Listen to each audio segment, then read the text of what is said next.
एक छोटे से गांव रामपुरा में शिवा नाम का एक गरीब किसान अपनी पत्नी काव्या के साथ रहता था।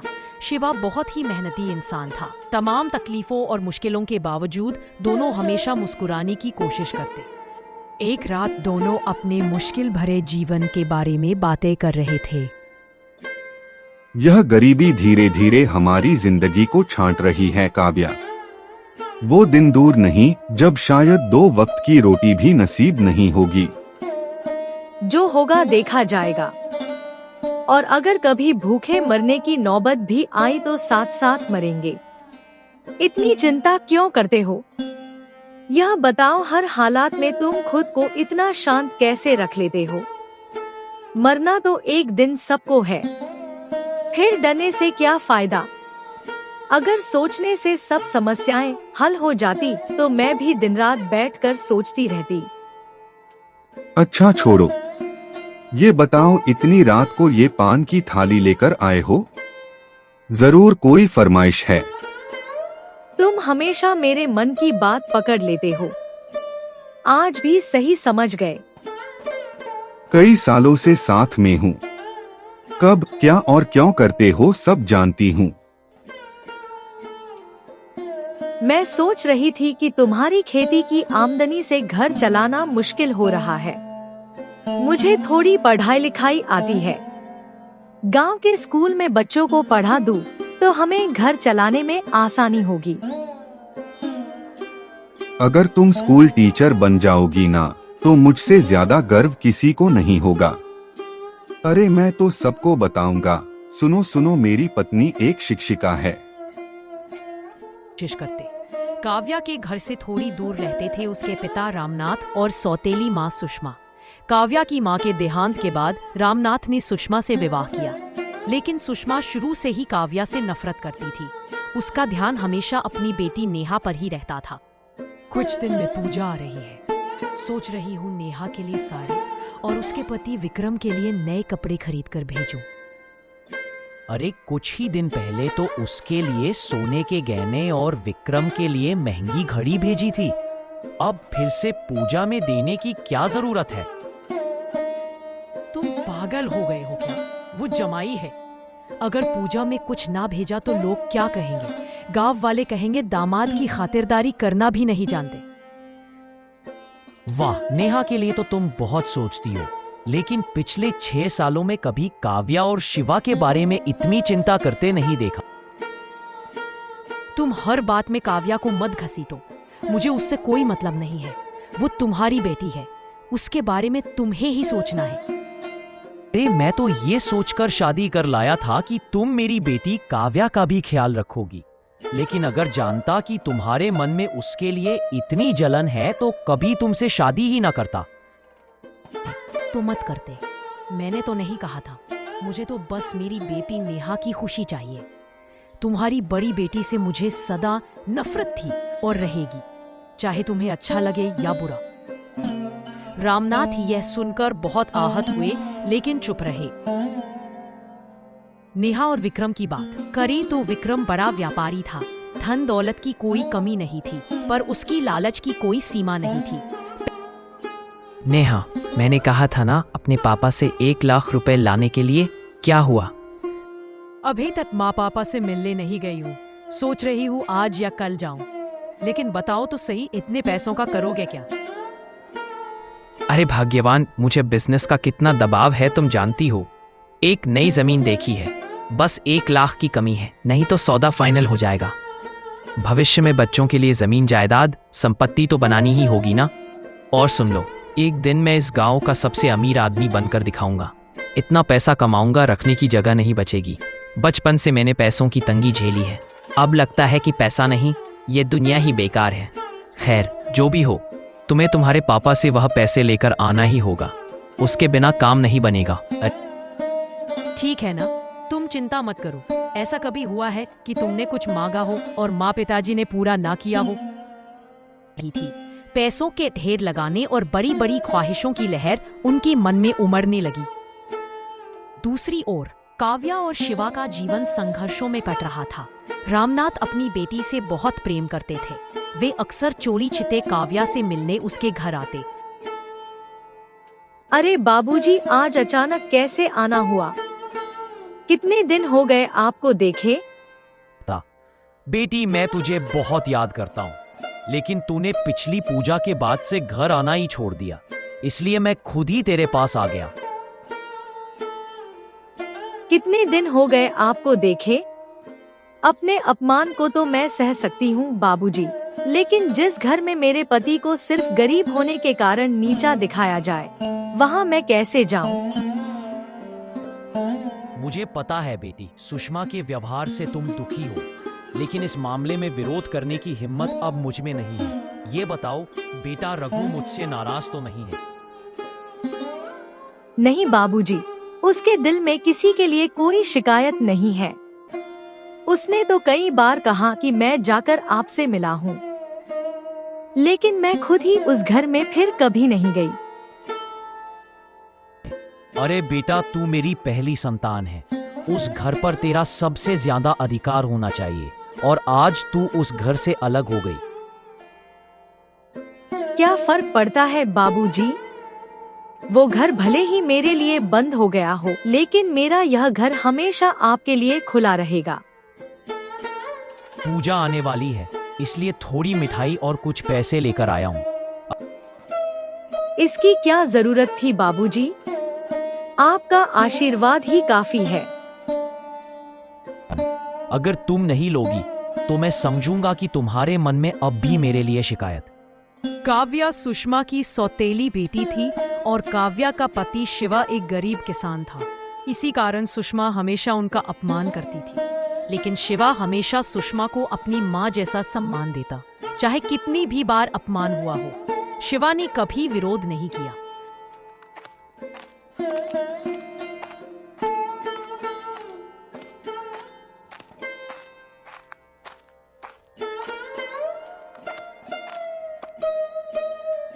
नमस्ते माँ जी, और आप कैसी हैं? अरे शिवा, कहाँ से आ रहे हो? माँ जी, बस सब्जी लेने गया था और पूजा की खरीदारी कर लौटा हूँ। नेहा और विक्रम के लिए भी कुछ लाया हूँ। ठीक ही किया, अमीर दामाद है, उसे तो सब अच्छा बुरा देना ही पड़ता है। पैसे गहने किसी चीज की कमी नहीं है मेरी बेटी को। मेरी बेटी को रानी की तरह रखता है वो। सच कहूँ तो मेरे लिए सौभाग्य है। हाँ, मैं गरीब हूँ इसलिए अपमान सह रहा हूँ, लेकिन एक दिन किस्मत मेरा भी साथ देगी। अब खड़े खड़े बात करने का समय नहीं रहा। जल्दी से जाकर राधा और मोहन को ये सामान दे आओ।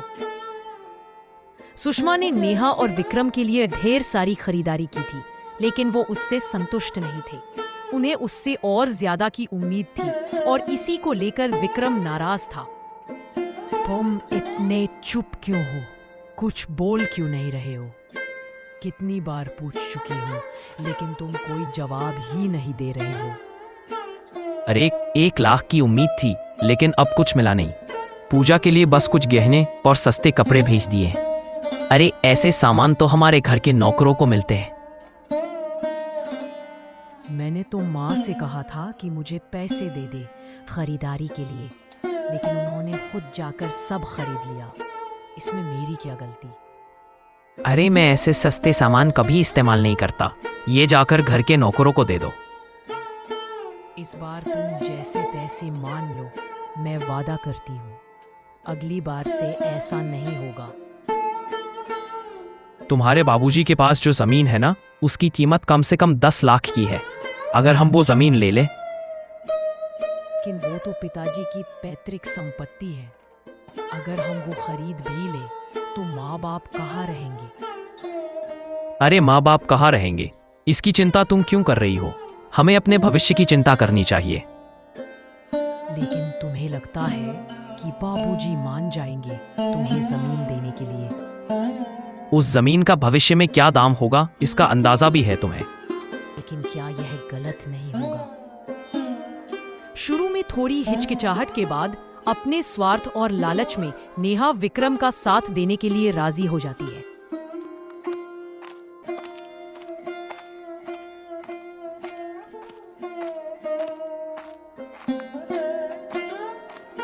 शिवा के घर लौटने के बाद से ही इसका मन भारी था और काव्या ने यह बात महसूस की। रात के वक्त जब शिवा चुपचाप बैठा था, तब काव्या ने उससे पूछा कि वह इतना उदास क्यों है। काव्या, पता है, आज सुबह जब मैं बाजार से लौट रहा था तो रास्ते में तुम्हारी माँ सुषमा जी से मुलाकात हो गई। उन्होंने फिर से तुम्हें अपमानित किया होगा, है ना? अरे नहीं नहीं, अपमान नहीं किया।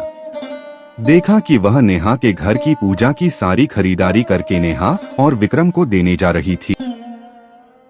आज सुबह मेरे बाबूजी घर आए थे और पूजा की खरीदारी के लिए कुछ पैसे दे गए। मैं लेना नहीं चाहती थी, लेकिन उन्होंने जोर देकर दे दिए। अरे मेरी इजाजत के बिना तुमने वो पैसे क्यों लिए? मैं मानता हूँ कि मैं एक गरीब किसान हूँ, पर इतना तो सामर्थ्य रखता हूँ ना कि तुम्हारी पूजा की खरीदारी कर सकूं। यकीन करो, तुम्हें दुख पहुंचाने का मेरा कोई इरादा नहीं था। बाबूजी ने इतना जोर दिया कि मैं मना नहीं कर पाई। आज तुम्हारी माँ मुझे अपनी छोटी बेटी के दामाद की कहानी सुना रही थी।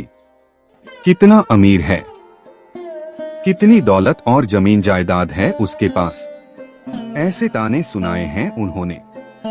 उसने अपनी बीवी को कितना सुख दिया है, और मुझे देखो, शादी को 6 साल हो गए, लेकिन आज तक तुम्हें एक भी गहना तोहफा नहीं दे सका। ऐसा असफल इंसान हूँ मैं। ऐसी बातें मत करो। तुम्हें अपना जीवन साथी बनाकर मुझे एक पल के लिए भी कोई अफसोस नहीं है। देख लेना भाग्यवान, एक दिन मैं जरूर सफल होकर दिखाऊंगा। बड़ा घर, गाड़ी, सब कुछ होगा, और तब कोई यह नहीं कह पाएगा कि मैं अपनी पत्नी को सुख नहीं दे सका। तुम मुझे जैसे भी रखो, मुझे कोई शिकायत नहीं होगी, और मुझे पूरा विश्वास है कि एक दिन तुम जरूर सफल होगे। विक्रम ने नई जमीन खरीदने के लिए 1 लाख की बात सुषमा को बताई, जो सुषमा ने रामनाथ से कही। यह सुनकर रामनाथ बहुत गुस्से में आ गया। वाह, अरे भाग्यवान, तुम्हारा दामाद बहुत लाड साहब है। हर दूसरे दिन कोई ना कोई महंगी फरमाइश होती है। हो सकता है वह अमीर व्यापारी हो, लेकिन 1 लाख उसके लिए क्या ही है। खुद इंतजाम क्यों नहीं कर लेता? इतना बड़ा व्यापारी है तो अभी से एक के बाद एक मांगे ही मांगे। ऐसा लग रहा है कि मांग मांगते ही व्यापारी बना है। कभी मेरी हालत का भी तो ख्याल करना चाहिए ना। मैं भी तो एक सामान्य वर्ग का बूढ़ा आदमी हूँ। अगर विक्रम की जगह शिवा तुमसे पैसे मांगता तो तुम खुशी खुशी दे देते। विक्रम ने पैसे मांगे तो तुम्हें दिक्कत हो रही है। शिवा भले गरीब हो, लेकिन उसमें आत्मसम्मान है। उसने कभी मुझसे पैसे या कोई और चीज नहीं मांगी। तुम्हारी बेटी काव्या और उसका पति हमेशा अच्छे रहेंगे, लेकिन मेरी बेटी और उसका पति ही हमेशा तुम्हें बोझ लगते हैं।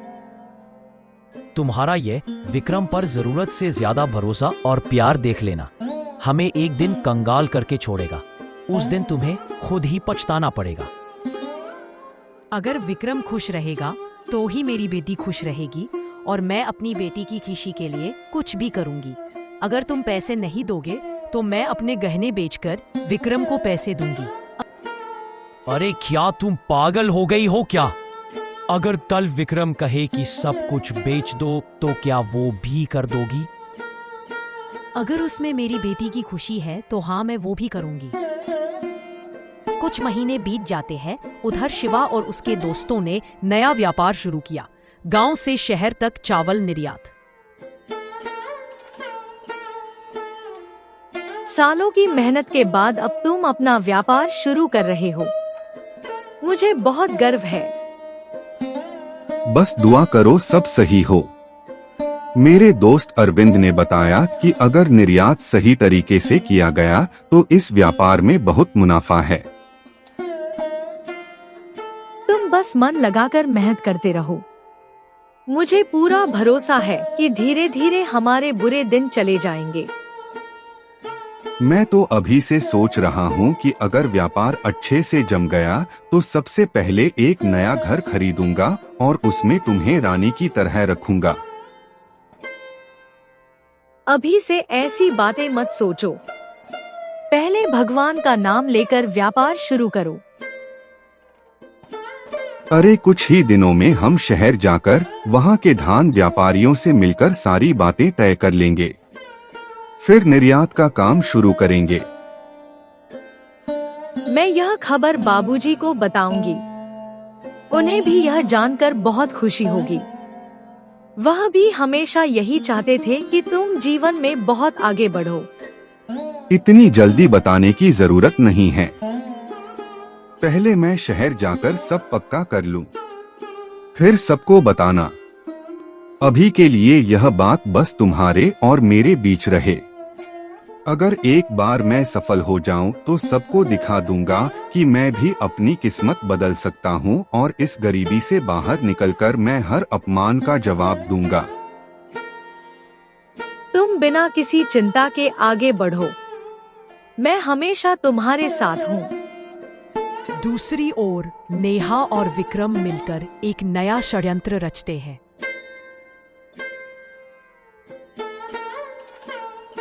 ससुराल में सब कुछ ठीक ठाक है ना? तुम्हें और विक्रम को कोई तकलीफ तो नहीं हो रही? आज हम एक बहुत जरूरी काम से तुम्हारे पास आए हैं। ससुराल में सब कुछ ठीक ठाक है ना? तुम्हें और विक्रम को कोई तकलीफ तो नहीं हो रही? हम तो ठीक हैं, लेकिन एक छोटी सी समस्या आ गई है। तुम्हारा दामाद एक नई जमीन खरीद रहा है, लेकिन उस जमीन के कागजात पर हमारे दोनों के दस्तखत के अलावा 2 गवाहों की जरूरत है। वो चाहता है कि तुम और पिताजी गवाह बनो। सच कहूं तो विक्रम जैसा दामाद कहीं नहीं मिलेगा। उसने हमें कितनी इज्जत दी, ये इसी काम से साफ जाहिर हो गया। तुम दोनों को गवाह बनने में कोई आपत्ति तो नहीं है? तुम लोग हम पर भरोसा करके हमें गवाह बना रहे हो। इससे बड़ा सम्मान क्या हो सकता है? इस कागज पर लिखा है कि विक्रम वो जमीन खरीद रहा है। एक बार पढ़ लेना, फिर दस्तखत कर देना। हम पढ़ना लिखना जानते थोड़ी है। बेटी, तूने जो कह दिया वही हमारे लिए काफी है। पढ़ने की क्या जरूरत? कुछ दिन और बीत जाते हैं। धीरे धीरे व्यापार सफल हुआ, गरीबी दूर होने लगी। शिवा ने नई जमीन खरीदी और घर बनाने लगा। अरे पिताजी, यहाँ कैसे आना हुआ? बस तुमसे मिलने आया हूं और तुम्हारी तरक्की देखकर और भी अच्छा महसूस कर रहा हूं। आखिरकार इतने सालों बाद तुमने वही पाया जिसके तुम हकदार थे। सब कुछ तो आपके आशीर्वाद और ऊपर वाले की कृपा से हुआ है। और आपकी बेटी काव्या ने जो हर अच्छे बुरे समय में मुझे मानसिक सहारा दिया, यह सब उसी का परिणाम है। तुमने साबित कर दिया कि जो लोग कभी हार नहीं मानते उन्हें एक दिन सफलता जरूर मिलती है। मैं अब कोई बात नहीं सुनूंगा बाबा। जब यह घर बनकर तैयार होगा तो आप और माँ दोनों को गृह प्रवेश के लिए आना ही होगा। अरे कोई आए ना आए बेटा, मैं तो जरूर आऊंगा। चिंता ना करो, मेरे दिल से यही दुआ है कि तुम लोग और भी सुखी रहो और भी तरक्की करो। मैं हमेशा आपके प्रति आभारी रहूंगा कि आपने मुझे ऐसा जीवन साथी दिया जो सिर्फ मेरी पत्नी नहीं, मेरी सबसे अच्छी दोस्त बनकर हमेशा मेरे साथ खड़ी रही। मेरी किस्मत बदलने का सबसे बड़ा कारण वही है। मेरी बेटी हमेशा से ही भाग्यशाली रही। मरने से पहले तुम्हारे सुख के दिन देख पाया हूँ। यही मेरे लिए सबसे बड़ी सौभाग्य की बात है। अरे बाबा, जैसे गरीबी ने मुझे जकड़ा था, मैंने तो खुद ने कभी नहीं सोचा था कि यहाँ तक पहुँचूंगा। लोग मुझे ताने देते थे। जिन लोगों ने तुम्हारे बुरे वक्त में तुम्हें अपमानित किया था, अब तुम्हारी सफलता उन्हें अपने आप जवाब दे देगी। लेकिन मुझे किसी से कोई शिकायत नहीं है, क्योंकि वह अपमान ना करते तो मुझ में जोश भी कहां से आता। इसलिए जो होता है अच्छे के लिए होता है। बस आप यही दुआ करें कि यह सुख हमेशा बना रहे। रामनाथ और सुषमा को जरा भी अंदाजा नहीं था कि नेहा और विक्रम ने उनके साथ कितना बड़ा धोखा किया है। अरे शैतान भी हमारे आगे फेल है। कल तक हम चाहे तो उस घर पर कब्जा कर सकते हैं। फिर तुम्हारे पिता का टूटा फूटा घर गिराकर मैं वहां एक शानदार कोठी बनवाऊंगा। हमने सब कुछ कर लिया और माँ बाप को खबर भी नहीं। उन्हें तो यह भी नहीं पता कि क्या होने वाला है। पता नहीं कल जब उन्हें पता चलेगा तब क्या होगा।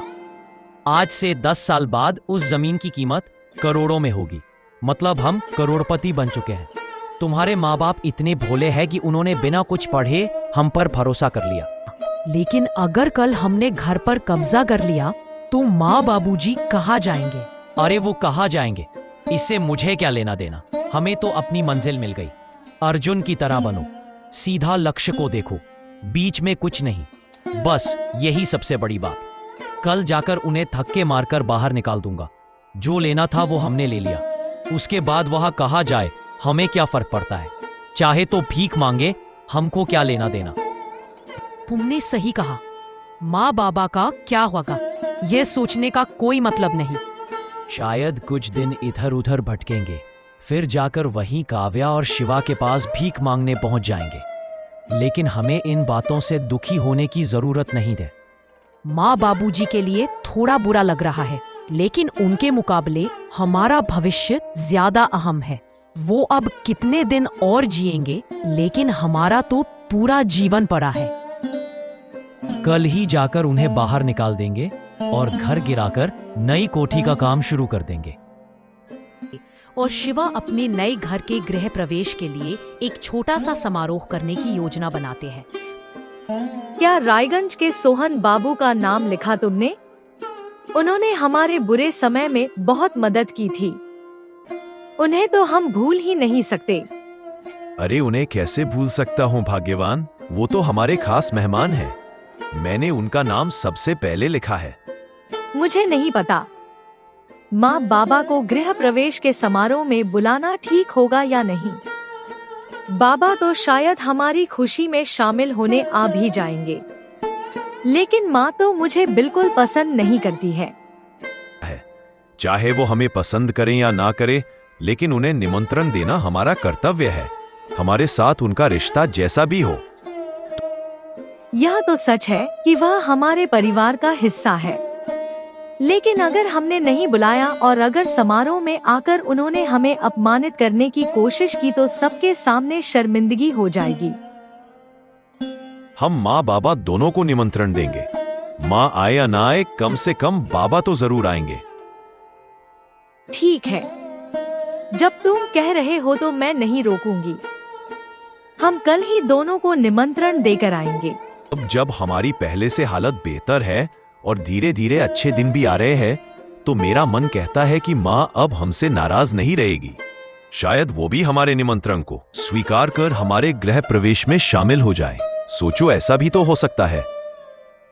मुझे नहीं पता, लेकिन अगर ऐसा हुआ जैसा तुम कह रहे हो तो मुझे भी बहुत खुशी होगी। बचपन से मैंने बस यही चाहा है कि वह मुझे अपनी बेटी की तरह स्वीकार करे। कुछ दिन बाद नेहा और विक्रम सुबह सुबह आए, लेकिन रामनाथ और सुषमा को पता नहीं था कि वे अपने ही घर से बेघर होने वाले। अरे बेटी नेहा, इतने सुबह क्यों? पहले कम से कम बता तो देती कि विक्रम भी साथ में आ रहा है। मैं थोड़ा इंतजाम कर लेती। आज किसी भी इंतजाम की जरूरत नहीं माँ। माँ, अब सामान समेटो, तुम्हें ये घर खाली करना होगा। लेकिन क्यों? अरे हम कहाँ जाएंगे बेटा, कहाँ जाएंगे? क्या कह रही हो बेटी? ये घर हमारा है। हमारा दिमाग बिल्कुल ठीक है ससुर जी। सुनो ससुर जी, सामान उठाओ, निकलो यहाँ से। मोहन बेटा, साफ साफ बताओ ना, हम कुछ समझ नहीं पा रहे हैं। याद है कुछ दिन पहले इस कागज पर आप दोनों ने साइन किए थे। हाँ, तूने कहा था कि मोहन कोई जमीन खरीद रहा है और तुझे गवाहों की जरूरत है, इसलिए हमने उस कागज पर दस्तखत कर दिए थे। आप लोग कितने भोले हो। खैर, मूर्ख लोगों से और क्या ही उम्मीद कर सकते हैं, जैसा कि आप लोगों ने मूर्खता भरी हरकत की है। यह दरअसल आपके घर के रजिस्ट्री के पेपर हैं। क्या हमारे घर के? इस पेपर में साफ साफ लिखा है कि आपने अपनी मर्जी से यह घर मेरे और नेहा के नाम कर दिया। अरे तुम लोगों ने हमारे साथ इतना बड़ा छल किया है। अगर आपसे सीधे बोलते तो आप कभी भी यह घर हमें नहीं देते। इसीलिए मजबूरी में हमें ऐसा करना पड़ा। अच्छा होगा कि आप अपने आप घर खाली करके चले जाओ, नहीं तो धक्के मारकर निकालूंगा। विक्रम के क्रूर शब्दों के साथ विक्रम और नेहा ने मिलकर रामनाथ और सुषमा को उनके अपने ही घर से बाहर धकेल दिया। जिस घर को उन्होंने वर्षों से अपना खून पसीना देकर बनाया था, आज वह उसी घर से बेघर हो गए। उनके पास अब ना कोई छत थी और ना ही कोई सहारा। उनकी आंखों में केवल अविश्वास और पीड़ा थी, जो अपने ही बच्चों के धोखे से उपजी थी। लाचार होकर दोनों भटकते भटकते शिवा और काव्या के घर पहुंचे। बाबूजी, आप चिंता मत कीजिए, ये घर आपका ही है। अब यही आपका घर है। हमने यह घर आपके आशीर्वाद से ही बनाया है। आप यहीं रहेंगे। हाँ माम बाबा, हमें हमेशा से यही चाहिए था कि हम सब साथ रहें। रामनाथ और सुषमा की आंखों में आंसू थे।